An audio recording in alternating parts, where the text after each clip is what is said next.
এক ব্যক্তি ঠান্ডা পানি দিয়ে ওযু করে ফজরের নামাজ পড়তে আসলো মসজিদে। আরামের বিছানা ছেড়ে অন্ধকার রাত্রিতে হেঁটে হেঁটে মসজিদে চলে আসলো। নিয়ত অনেক ভালো যে ফজরের নামাজ পড়ব, আল্লাহ তাআলাকে আমি রাজি খুশি করব।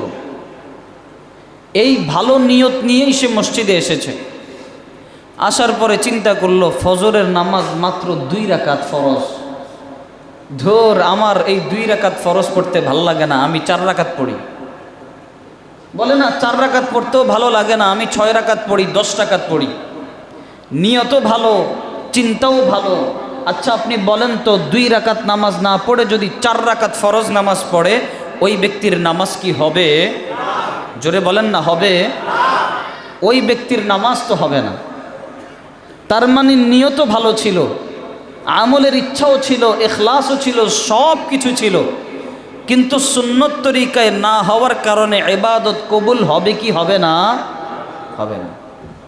কারণ কি? সুন্নত তরিকায় নাই।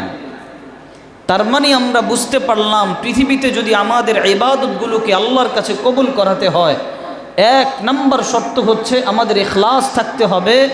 আমাদের একেবারে আল্লাহর জন্য কাজ করতে হবে, আল্লাহর জন্যই ইবাদত করতে হবে।